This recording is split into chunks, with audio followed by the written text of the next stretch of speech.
Olá, queridos alunos, tudo bem? Espero que esteja tudo bem com vocês, tá?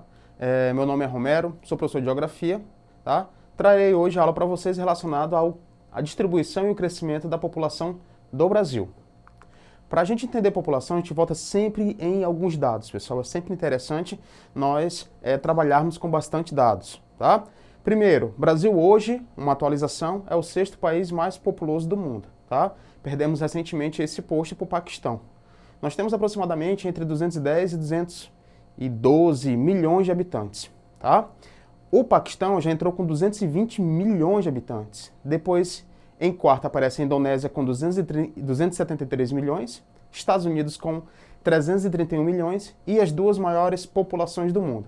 China em primeiro e Índia em segundo. A China tem 1,4 bilhões de habitantes, a Índia tem 1,3 bilhões de habitantes, tá? Bilhões, pessoal.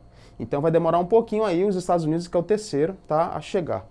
Mas é muito importante também falar que isso não é uma corrida, tá? Grandes populações, grandes desafios, tá? Essa questão de desafios, vamos trazer para o Brasil, por exemplo. Nós temos uma grande população mundial, a sexta maior população do mundo, tá? Só que a gente tem desafio relacionado a emprego, a habitação, a saneamento básico, a transporte público, saúde, educação. Quer dizer, a gente precisa dar qualidade, por exemplo, para esses 210 milhões de habitantes. Então é interessante que a gente tenha esse equilíbrio, tenha essa qualidade. Tá? Não é interessante ter muitas pessoas, vamos ser o número 1 do mundo. Não, a gente tem que ter essa qualidade, requer responsabilidade ter grandes populações. Tá? Em compensação, a nível de vantagens, tá? Maior mão de obra disponível, maior mercado consumidor se o país for um país aí emergente ou desenvolvido, então tem suas vantagens também, tá? Sobre as regiões do Brasil, nós temos as macro-regiões, né? De acordo com o IBGE, a regionalização do IBGE, que traz a região Norte, Nordeste, Centro-Oeste, Sul e Sudeste, a gente coloca aqui a região Norte com 17,9 milhões de habitantes, o Nordeste com 57,2 milhões de habitantes, o Centro-Oeste com 15,8 milhões de habitantes, o Sudeste com 86,9 milhões de habitantes, o Sul com 29,6 milhões de habitantes. Por que eu trago esses números? Porque a maior população do Brasil a nível de região, você vai colocar aí a região Sudeste, certo? E a menor população a gente vai colocar a região Centro-Oeste com 15,8 milhões de habitantes. É muito importante falar essas questões de populações no Brasil, de níveis populacionais. Por quê? Porque a gente traz um problema, que são o quê? Os vazios demográficos que o Brasil tem. O Brasil tem vazios demográficos. A gente tem uma parte do país, a nível territorial, que tem grande acúmulo populacional. Já temos áreas que são bastante vazias, as partes do interior do país, que seria o quê? O Centro-Oeste e a região Norte, né? Onde tem a floresta amazônica, onde nós temos aqui o Pantanal, próximo na região Centro-Oeste. Quer dizer, isso aí, pessoal, dá um desequilíbrio quando você for chamar o Brasil de um país povoado. A nível de ser povoado, o Brasil não é um país povoado por essa média entre território e população não bater. Tá? A gente tem acúmulos populacionais em áreas como a faixa litorânea do país inteiro, tá? E a gente tem vazios demográficos em áreas do interior do país, certo? Os três estados mais populosos do Brasil são São Paulo, 45 milhões de habitantes, eu estou falando de estado, tá bom? Minas Gerais, 21 milhões de habitantes, Rio de Janeiro, 16 milhões, são os três mais populosos do país, tá? Os três aí estão na região Sudeste. Eu trago sempre um comparativo com o estado que nós vivemos, o Acre hoje tem 935 pessoas. Nós temos 881 mil pessoas, pessoal. E a nossa densidade demográfica, ela gira em torno de 4,47 habitantes por quilômetro quadrado, tá? Que seria essa média aí territorial com o número de pessoas. O Brasil tem aí uma média pequena, tá? A nível de densidade demográfica, que é aquela questão que eu falei do povoado, tá? Nós temos aí 24,4 habitantes por quilômetro quadrado. Nós somos o quinto maior território do planeta, pessoal.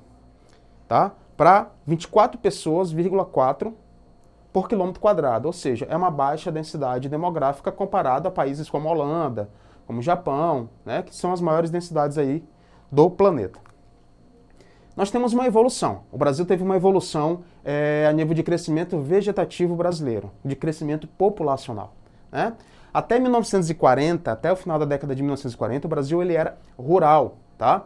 Ou seja, numa área rural você tem o quê? Você tem um baixo crescimento vegetativo, uma alta taxa de natalidade, tá?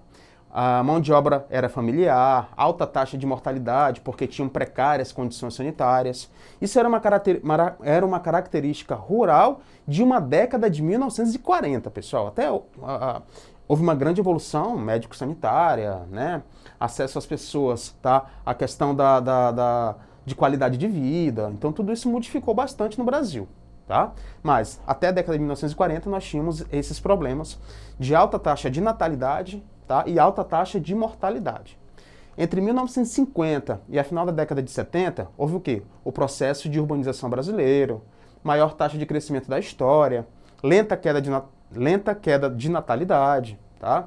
Por quê? Porque aí o Brasil começa a acompanhar um ritmo de crescimento, de transformação, de evolução da sociedade urbana, tá? Existe uma brusca queda na taxa de mortalidade, porque existe a revolução de condições sanitárias e médicas, teremos mais hospitais, mais postos de saúde, uma medicina preventiva. Então tudo isso corrobora, tá? Favorece, tá? A evolução de um crescimento vegetativo brasileiro. A partir da década de 80, já houve o quê? Uma consolidação da urbanização do Brasil, tá? E aí, quando você tem essa consolidação, nós temos o quê? Um baixo crescimento vegetativo, brusca queda da taxa de natalidade. A brusca queda na taxa de natalidade está relacionado muito a um processo educacional, está relacionado também à entrada da mulher no mercado de trabalho, aos métodos anticonceptivos, tá? Tudo isso, tá? E ainda entra com uma palavra fundamental, planejamento familiar, né? Esse planejamento familiar, ele vem do quê? Ele vem de um processo educacional que começa também a evoluir. Então, começa a crescer lentamente o Brasil já a partir de 1980, tá? Não é mais rápido como era antes, e aí começa a cair, tá? Esse crescimento. Tomem cuidado, cair esse crescimento não significa que ele está entrando em um crescimento negativo, que ocorre quando morre mais pessoas do que nasce. Não é esse caso ainda o do Brasil, tá? Esse caso que eu trouxe para vocês de um crescimento lento é comparado a anos anteriores, tá? Daqui a pouco eu mostro um gráfico, a gente vai entender isso melhor. A partir de 2015, o Brasil ele alcançou o quê? A quarta meta dos Objetivos de Desenvolvimento do Milênio. Qual era? Reduzir a mortalidade infantil em mais de 50%. Isso é muito importante, tá? É um marco para o país, é um marco para os países, você reduzir essa questão da mortalidade infantil. Aqui um gráfico para vocês, tá? Nós temos aí o crescimento da população no Brasil, aquilo que eu tinha falado, né? A gente pode fazer um comparativo ano a ano. No ano de 1872, que é o primeiro que aparece na tabela, a população era de 9,9 milhões de habitantes, tá? Vai crescendo para 17,4, para 30,6, né? De acordo com as décadas. Quando chega em 2015, tá? Que é o último do nosso gráfico, o último que vivemos desse gráfico, que é 204 milhões de habitantes, quase 205 milhões de habitantes. Ali aparece em asterisco 2025. 2025 estima-se, tá? Projeta-se 246 milhões de habitantes. Ou seja, o crescimento ele já não é tão elevado, tá? Como anos anteriores. Continua a crescer, mas não é pela mesma rapidez que se crescia antigamente. Aqui um outro gráfico, e o Enem, pessoal, ele trabalha muito com essas questões de gráfico. Quando aparecer uma questão dessa de gráfico, fica muito ligado nessas questões. Ele quer que você utilize essas questões, ele quer que você tenha essa habilidade de ler esse gráfico, tá? Esse gráfico, primeira coisa, olha o título dele, Brasil, evolução da taxa de fecundidade entre 1960 e 2015. O que é a taxa de fecundidade? São as mulheres que já estão aí, que têm filhos ou que podem ter filhos, e vai ser já calculado que vai dos 14 anos aos 39 anos, tá? Essa taxa de fecundidade, ela vem caindo ano a ano, tá? Em 1960, a taxa de fecundidade era de 6,3 filhos por mulher, tá? Em 2015, que foi a última medida de acordo com o nosso gráfico que nós estamos vendo aqui, foi de 1,72, quer dizer, diminuiu bastante essa questão da taxa de fecundidade, tá? Do número de nascimento de crianças aí relacionado por mulher, no caso, né? Essa análise da fecundidade. Isso que eu tinha falado para vocês está relacionado muito a mulher ter entrado no mercado de trabalho, ter conquistado os direitos, a ideia da medicina preventiva, tá? E outros fatores corroboraram para essa questão aqui da taxa de fecundidade cair bastante no Brasil. Um outro gráfico, tá? Brasil, taxa de crescimento da população, que vai entre 1940 e 2040. Quando aparecer essas datas, esses anos que não estamos ainda vivendo, são projeções, tá? Que os especialistas, os matemáticos, tá?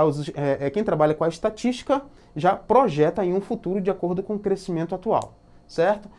A taxa de crescimento do Brasil, ele também vai caindo ano a ano, como eu tinha falado para vocês. Não chegamos ainda a uma média negativa. Coloca-se aí que por volta de 2030, 2040, comece a ficar negativo, tá? O nosso crescimento. E aí é um problema. Por quê? Porque a população ela vai envelhecer, né? Ah, mas envelhecer não é bom? É bom por um ponto de vista, tá? Porque o Brasil está tendo uma qualidade de vida melhor. Por um lado, de produtividade, a gente precisa também muito dos jovens, muito dos adultos, né? Então a gente precisa ter sempre uma reposição, uma taxa de reposição, e a taxa de reposição, de acordo com o IBGE, é de 2,1, tá? A nível de taxa de natalidade. E aí, pessoal, eu trago aqui as informações relacionadas ao declínio da taxa de mortalidade no Brasil, como eu já tinha falado para vocês, que o Brasil diminuiu bastante essa questão da mortalidade, né? E em 1980 essa taxa era numa ordem de 69 por mil crianças nascidas, tá? Em 2015 essa taxa caiu para 13,8. Então isso entra aí, tá? Na taxa de mortalidade infantil que o Brasil quebra, tá? Dentro da ideia das metas do milênio, tá? Relacionada aí aos objetivos de desenvolvimento do milênio que eu tinha falado, relacionado à ONU, tá? Quais fatores foram fundamentais aí para essa conquista dessa queda, desse declínio da taxa de mortalidade no Brasil, tá? Ampliação do serviço de saúde, aumento da cobertura vacinal da população, ampliação da cobertura pré-natal, aumento das taxas de aleitamento materno, elevação de níveis de escolaridade das mães, melhora dos níveis de renda da população. Tudo isso foram fatores que ajudaram bastante, tá, a chegar a essa queda da mortalidade no Brasil. E aí, galera, vamos praticar agora. Olha só essa questão. O processo registrado no gráfico gerou-se a seguinte consequência demográfica. Primeiro a gente vai para o gráfico. O gráfico, taxa de fecundidade total, Brasil entre 1940 a 2010. Pessoal, taxa de fecundidade, já falei para vocês, tem aquela relação do quê? Das mulheres que podem ter filho de acordo com a idade entre 14 a 39 anos, né? Olha lá para o gráfico. Em 1940, nós temos 6,16 filhos por mulher. Sobe um pouco para 1950, de 6,21, chega a 6,28 e depois começa a cair, ano a ano, década a década. Quando for chegar lá em 2010, nós temos 1,90. Dentro dessa leitura desse gráfico, galera, a gente vai para as alternativas. Letra A. Acontece um decréscimo da população absoluta. Pessoal, o gráfico fala de população absoluta. O que é população absoluta? A população total do Brasil. Lá no primeiro slide eu trabalhei com vocês que a população total do Brasil gira em torno aí de 210 a 212 milhões de habitantes. Aqui a gente está tratando da fecundidade, que é o número de filhos por mulher, década a década no Brasil. Letra B, redução do crescimento vegetativo. Aí sim, pessoal, nossa alternativa é letra B. Acontece o quê? Uma redução hoje, tá, de um crescimento vegetativo, tá, porque a taxa de fecundidade também caiu. Então elas andam juntas. Letra B é nossa resposta. Por que não é a letra C? Diminuição da proporção de adultos. O gráfico trabalha a ideia de adultos, pessoal? Não trabalha. Então, analisa sempre as informações que o gráfico te dá. Na letra D, expansão das políticas de controle de natalidade. Essa expansão de políticas vai lembrar muito a ideia das teorias demográficas, malthusiana, neomalthusiana, reformista marxista. Não é o que o gráfico está trabalhando. E a letra E, o aumento da renovação da população economicamente ativa. Falar em população economicamente ativa, você teria que ter o termo ali PEA, população economicamente ativa, ou PI, população economicamente inativa. Não é trabalhado também nesse gráfico. Tá ok, pessoal? Por hoje é só, tá? Se quiserem ver essa aula novamente, vocês entrem na plataforma Eduque, tá? E vejam lá bacana novamente essa aula. Grande abraço, pessoal!